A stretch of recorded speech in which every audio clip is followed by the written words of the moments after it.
Good morning everyone. स्वागत है एक बार फिर से आपका हमारे YouTube channel smart study with Sarvesh में। आज हम आपके लिए लेकर आए हैं 25 मार्च 2022 से जुड़ी हुई महत्वपूर्ण करंट अफेयर्स जो आगामी होने वाली परीक्षाओं के लिए बहुत इम्पॉर्टेंट है। तो जो लोग हमारे चैनल पर नए हैं वो कृपया चैनल को सब्सक्राइब कर लें, वीडियो को अंत तक देखें, ढेर सारा लाइक और शेयर करें। चलिए शुरू करते हैं।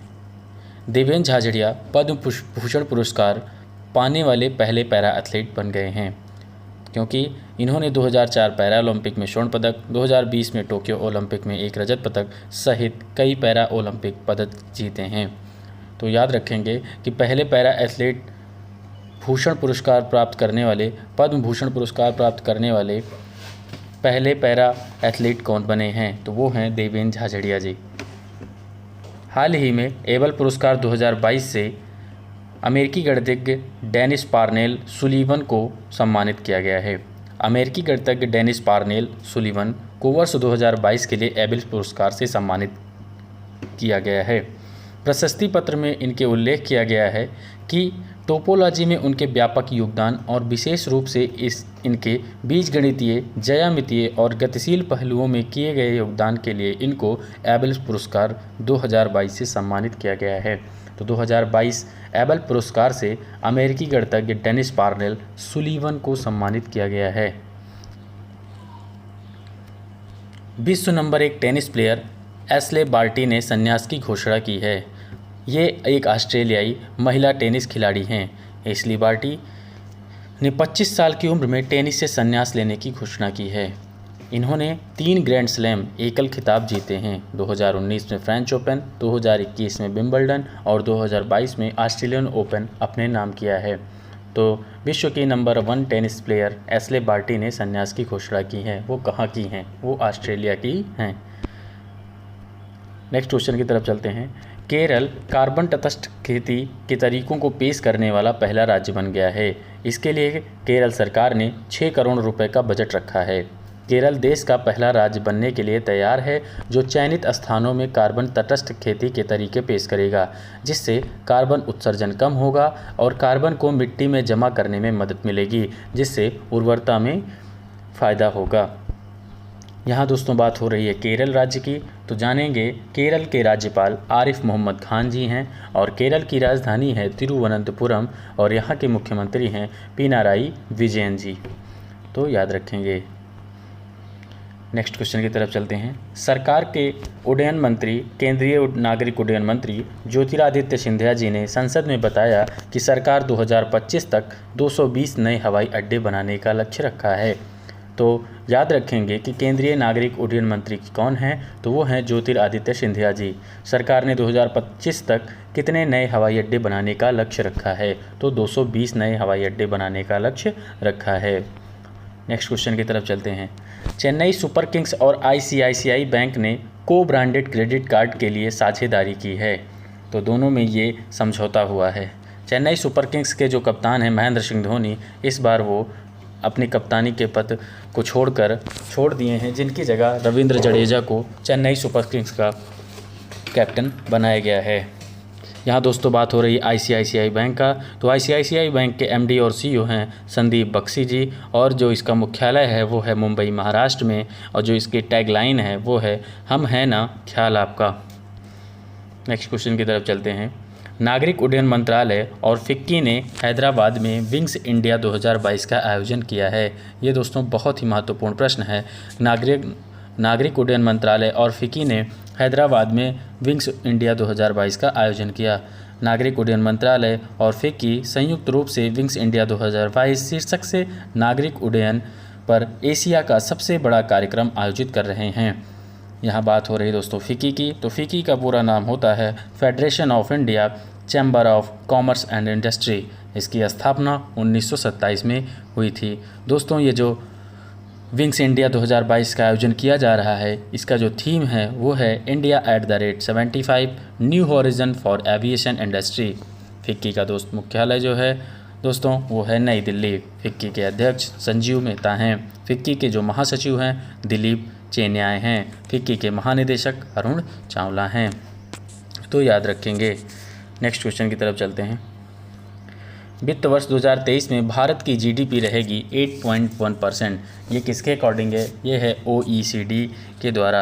ये किसके अकॉर्डिंग है? OECD के द्वारा। OECD का पूरा नाम होता है दोस्तों organisation for economic cooperation and development. इसका जो मुख्यालय है वो है पेरिस, फ्रांस में। आर्थिक सहयोग और विकास संगठन, हिंदी में कहते हैं आर्थिक सहयोग और विकास संगठन OECD ने वित्त वर्ष 24 में भारत के वास्तविक सकल घरेलू उत्पाद GDP के लिए दृष्टिकोण को 5.5% पर बरकरार रखा है, जो 2022-23 में 8.1% से कम है। तो याद रखेंगे कि वित्त वर्ष 2023 के लिए OECD ने भारत की GDP कितनी रखी है, तो दोस्तों वो है 8.1%। नेक्स्ट क्वेश्चन की तरफ चलते हैं। ऋचा मिश्रा जो एक द हिंदू की पत्रकार हैं, उनके द्वारा एक लिखित बुक है जिसका नाम है Anfield barrels India's oil story. ये जल्द ही रिलीज होने वाली है। तो याद रखेंगे Anfield barrels India's oil story किसके द्वारा लिखी गई है? तो ये ऋचा मिश्रा द्वारा लिखी गई है, जो द हिंदू की बिजनेस लाइन पत्रकार हैं। कुछ और महत्वपूर्ण पढ़ते हैं। हाल ही में किस शहर में, अभी बताया गया आपको, हाल ही में किस शहर में विंग्स इंडिया 2022 का आयोजन नागरिक उड्डयन मंत्रालय और फिक्की द्वारा किया जा रहा है? तो दोस्तों हैदराबाद में किया जा रहा है। हाल ही में रिस्ट एश्योर्ड इन ऑटोबायोग्राफी किसके द्वारा लिखा गया है? तो दोस्तों आर कौशिक के द्वारा लिखा गया है। विश्व पैरा एथलीट्स ग्रांड प्रिक्स का आयोजन संयुक्त अरब अमीरात के किस शहर में किया गया? तो दुबई में किया गया है। हाल ही में किस भारतीय मूल के चिकित्सक व्हाइट हाउस का नया कोविड-19 प्रतिक्रिया समन्वयक नियुक्त किया गया? ये दोस्तों बहुत ही महत्वपूर्ण प्रश्न है। आशीष झा को चिकित्सक व्हाइट हाउस का नया कोविड-19 प्रतिक्रिया समन्वयक नियुक्त किया गया है, तो याद रखेंगे। 24 मार्च को दोस्तों विश्व टीबी दिवस के रूप में मनाया गया है। इसी के साथ 23 मार्च 2022 से और 24 मार्च 2022 से जुड़े हुए करंट अफेयर्स के रिवीजन करते हैं। फिंच रेटिंग के अनुसार वित्त वर्ष 22-23 में भारत की अनुमानित जीडीपी विकास दर क्या है? दोस्तों 8.5% है। IQ एयर की 2021 की विश्व वायु गुणवत्ता रिपोर्ट में किस शहर को दुनिया का सबसे प्रदूषित राजधानी शहर घोषित किया है? तो दोस्तों नई दिल्ली को घोषित किया गया है और लगातार ये दूसरी बार है। 2022 में कितनी महिलाओं को women transforming India awards WTI से सम्मानित किया गया है? तो 75 महिलाओं को सम्मानित किया गया है नीति आयोग द्वारा। भारतीय सेना और उज्बेकिस्तान के बीच संयुक्त सैन्य प्रशिक्षण अभ्यास का नाम क्या है, जो मार्च 2022 में यांगियारिक में शुरू हुआ था? तो दोस्तों इसका नाम है एक्सरसाइज जस्टलिक। वेरी इंपॉर्टेंट क्वेश्चन, इसको याद रखेंगे। नाइट फ्रैंक के अनुसार global house price index Q4 2021 में भारत की रैंक क्या है? तो दोस्तों 51वीं है। वर्ष किस दिन को दुनिया भर में विश्व मौसम विज्ञान दिवस वर्ल्ड मेट्रोलॉजिकल डे के रूप में मनाया जाता है? तो 23 मार्च को वर्ल्ड मेट्रोलॉजिकल डे के रूप में मनाया जाता है। 23 मार्च को किन भारतीय स्वतंत्रता सेनानियों की पुण्यतिथि मनाने के लिए शहीद दिवस के रूप में मनाया जाता है?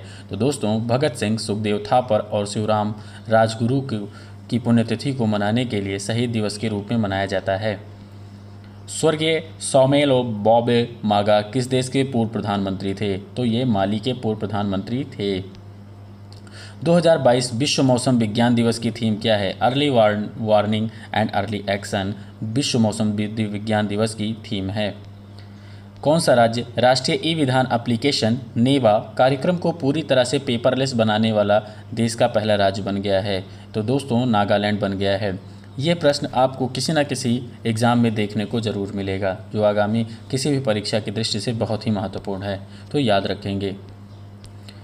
किस राज्य के हस्तनिर्मित नरसिंहपेट्टई नागेश्वरम को कक्षा 15 के संगीत वाद्य यंत्रों की श्रेणी के तहत भौगोलिक GI टैग प्रदान किया गया है? तो ये कहाँ का है? ये तमिलनाडु राज्य से संबंधित है। ये भी महत्वपूर्ण प्रश्न है। हाल ही में किस देश के पूर्व राष्ट्रपति शहाबुद्दीन अहमद का निधन हो गया है? तो वो हैं दोस्तों बांग्लादेश के। हाल ही में कौन सा पृथ्वी पर सबसे गर्म स्थान बन गया है जिसका तापमान पिछली गर्मियों में 53.2 डिग्री तक पहुंच गया? तो वो है दोस्तों कुवैत। यहाँ पर बहुत ज़्यादा गर्मी पड़ रही है। नाइट फ्रैंक के अनुसार global house price index Q4 2021 में कौन सा देश शीर्ष पर है? तो वो है दोस्तों तुर्की। नेक्स्ट क्वेश्चन, IQ एयर की 2021 की विश्व वायु गुणवत्ता रिपोर्ट में किस देश को दुनिया का सबसे प्रदूषित देश घोषित किया गया है? तो ये है दोस्तों बांग्लादेश। बांग्लादेश को सबसे प्रदूषित देश घोषित किया गया है और सबसे प्रदूषित शहर वो है नई दिल्ली, याद रखेंगे। तो दोस्तों ये थे आज 25 मार्च 2022 से जुड़े हुए महत्वपूर्ण करंट अफेयर्स। अगर आपको वीडियो पसंद आया हो तो वीडियो को लाइक करें, शेयर करें और हमारे चैनल को सब्सक्राइब करें, जिससे अधिक से अधिक लोग जुड़ सकें। Thanks for watching, keep learning with smile, subscribe, like and share my channel. और इस करंट अफेयर्स का PDF हमारे डिस्क्रिप्शन बॉक्स में दी गई लिंक से आप डाउनलोड कर सकते हैं। Thank you so much.